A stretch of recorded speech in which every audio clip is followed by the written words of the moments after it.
राजनीति से काम तक,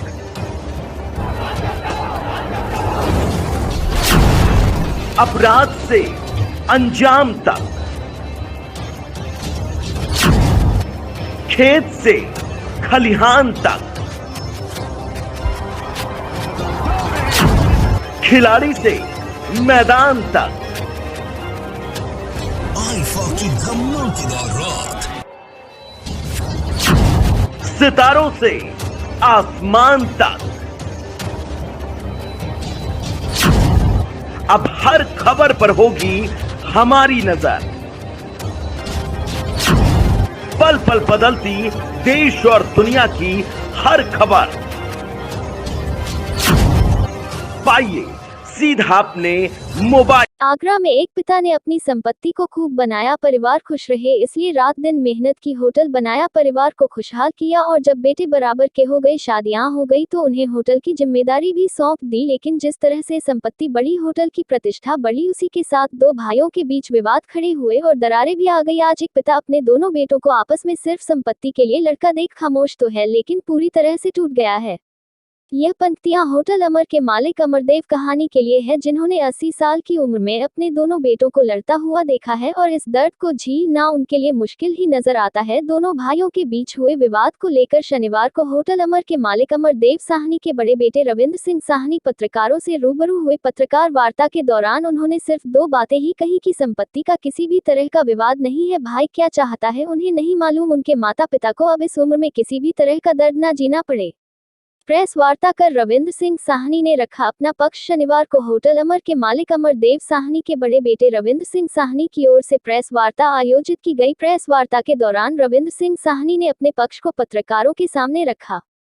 प्रेस से रूबरू होते हुए उन्होंने कहा कि जिस तरह से दैनिक अखबारों में दो भाइयों के बीच संपत्ति के विवाद की बात आ रही है, ऐसा कुछ नहीं है। छोटे भाई के अविवेकपूर्ण कृत्यों से यह समस्या खड़ी हुई है। बोर्ड मीटिंग के दौरान जो कुछ हुआ वह किसी से छिपा नहीं है। छोटे भाई जसविंदर सिंह साहनी ने हर दर्जे की अभद्रता की, मारपीट की, जो सभी ने देखा। पिता की बिगड़ गई थी तबीयत, लोगों ने संभाला नहीं। तो प्रेस वार्ता के दौरान रविंद्र सिंह साहनी ने कहा कि बोर्ड मीटिंग में जो कुछ भी हुआ, छोटे भाई ने जो कुछ भी किया, उसके कारण उनके पिता की तबीयत अचानक बिगड़ गई थी। अगर स्टाफ ने उन्हें कमाला नहीं होता तो कुछ भी हो सकता था। मेरे पिता पूजनीय है, उन्हें किसी भी तरह की दिक्कत ना हो, इसीलिए वह अपना घर छोड़कर होटल में रहने के लिए आ गए हैं, ताकि छोटे भाई को दिक्कत ना हो और किसी भी तरह का विवाद खड़ा ना हो। पिता को देना चाहते हैं वह अपने सारे शेयर।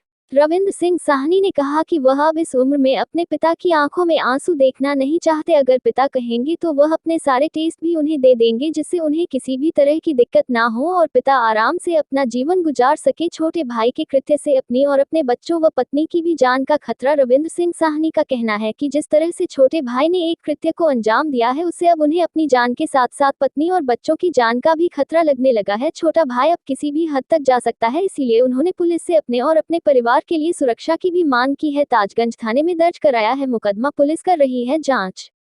रोमिंदर सिंह साहनी ने ताजगंज थाने में दर्ज कराए मुकदमे में कहा है कि सोमवार को पिता अमरदेव साहनी की अध्यक्षता में बोर्ड मीटिंग बुलाई गई थी। मीटिंग का उद्देश्य व्यापार को आगे बढ़ाने के लिए रूपरेखा तैयार करना था। बैठक में अमरदेव साहनी के अलावा बड़ा बेटा व प्रबंध निदेशक रोमिंदर सिंह साहनी, उपाध्यक्ष व छोटा बेटा जसविंदर सिंह साहनी, कंपनी सेक्रेटरी प्रमोद शर्मा मौजूद थे। व्यापार पर चर्चा के दौरान जसविंदर सिंह अचानक आग बबूला हो गए, वह पिता से अभद्र व्यवहार करने लगे। रोमिंदर साहनी ने आरोप लगाया कि उन्होंने छोटे भाई से कहा कि वह पिता से अभद्रता न करे। इस पर वह भड़क गया और पास रखा पानी का गिलास फेंक कर मारा, आसपास रखा सामान तोड़ने लगा, कुर्सी खींचकर उन्हें नीचे गिरा दिया, छाती पर बैठकर लात घूंसों से मारपीट शुरू कर दी, उनके बाल पकड़कर सिर जमीन में पटक दिया। रोमिंदर ने आरोप लगाया कि जसविंदर ने अपनी लाइसेंसी पिस्टल की बट से उनके सिर पर प्रहार किया। पिता अमरदेव साहनी बचाने आए तो उन्हें भी धक्का देकर गिरा दिया। शोर सुनकर आया होटल स्टार जसविंदर सिंह उन्हें व अन्य को जान से मारने की धमकी देते हुए चीखने लगा। शोर सुनकर होटल स्टाफ के जीएस तोमर, हरीश मल्होत्रा, विनोद शर्मा, वेद प्रकाश व दान सिंह वहां पहुंचे। जान से मारने पर आमादा आरोपित से स्टाफ ने उन्हें बचाया। सीओ सदर राजीव कुमार ने बताया कि बोर्ड की बैठक में विवाद हुआ था। रोमिंदर की तहरीर पर जसविंदर सिंह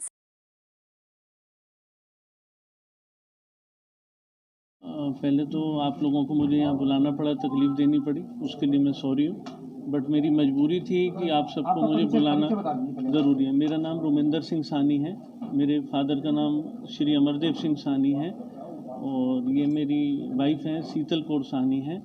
और मैं होटल अमर का एमडी हूँ। जी बताएं आज का क्या एजेंडा है, क्यों क्या? सर एजेंडा ये है कि काफ़ी दिनों से चर्चित चल रहा है ये मसला। 4 तारीख से काफ़ी मसला आ गया, अखबारों में भी न्यूज़ में भी FIR वगैरह भी करानी पड़ रही है और करानी पड़ गई है और काफ़ी सारी चीज़ें इसमें बढ़ती जा रही हैं। तो इसलिए मुझे ये था कि हकीकत सामने आए और क्या रीज़न है जिसकी वजह से सारी परेशानी खड़ी हो रही है और सब जगह से प्रॉब्लम आ रही है। संपत्ति के मामले में कोई विवाद चल रहा है ना आपका? भाई सब संपत्ति विवाद क्या है? इसमें जो लिखा हुआ है सर, संपत्ति का कोई भी विवाद नहीं है। संपत्ति का कोई भी विवाद नहीं है, ये बिल्कुल क्रिस्टल क्लियर है। संपत्ति का मतलब 0.1 पैसे का भी विवाद नहीं है, 0.1 पैसे का भी। और किसी के पास है कोई प्रूफ तो वो मैं उसको जवाब देने के लिए राज़ी हूँ। अगर कहीं से भी किसी को कोई मिलता है या विवाद मिलता है तो मैं उसके लिए जवाबदायक हूँ। संपत्ति का कतई नहीं है और ना ही जैसे एलिगेशन लगाए जा रहे हैं कि मेरी संपत्ति पे नज़र है या मेरी वो उस पे है। कोई सर हम गांव देहात में तो रह नहीं रहे, हर चीज़ बुक्स में है, हर चीज़ बुक्स में है और कहीं मैं ऐसा तो नहीं किसी से कोई चीज़ छीन लूँगा। विवाद जो है भाई साहब, सिर्फ़ और सिर्फ जो विवाद है माता पिता की इज्जत का, उनकी रिस्पेक्ट का, इसके अलावा कोई भी विवाद नहीं है। मैं सिर्फ चाहता हूँ मेरे माँ बाप खुश रहें, उनकी एक भी आंसू नहीं आए उनकी आँख में। मेरे फादर की उम्र 80 साल हो गई है और मेरी मदर की उम्र 70 साल प्लस है। तो मेरी सिर्फ एक सिर्फ रिक्वेस्ट है कि मेरे माँ बाप की आँखों में एक भी आंसू नहीं आए, उनको राई बराबर भी तकलीफ़ नहीं होनी चाहिए। टेंशन किसके द्वारा खड़ी की? टेंशन ये खड़ी करी गई है मेरे भाई साहब श्री जसविंदर सिंह सानी और उनकी पूरी फैमिली की तरफ से, उनकी वाइफ की तरफ से, और मैं नहीं जानता उनके साथ कौन कौन। चाहते क्या हैं? क्या क्यों इतना विवाद बढ़ा है? भाई साहब मेरी समझ में नहीं है, ये समझ में नहीं आता कि विवाद। सर सेफ्टी सबसे पहले, जैसे जैसे चीज़ें ट्रांसफ़र हो जाएं वो इमीडिएटली हो जाएं सर, जितनी जल्दी हो सकते हैं। और माता पिता मुझे जो है अपनी सेवाओं से, मतलब मेरी जो उनकी तरफ वो है उससे मुक्त कर दें और ऐश की ज़िंदगी जिएं, ऐश की ज़िंदगी जिएं। भगवान का इतना दिया हुआ सब कुछ है। और लास्ट मैसेज मेरा पूरे समाज के लिए है कि जो भी पैसों के लिए लड़ रहा है या जो भी प्रॉपर्टी के लिए लड़ रहा है वो उससे बड़ा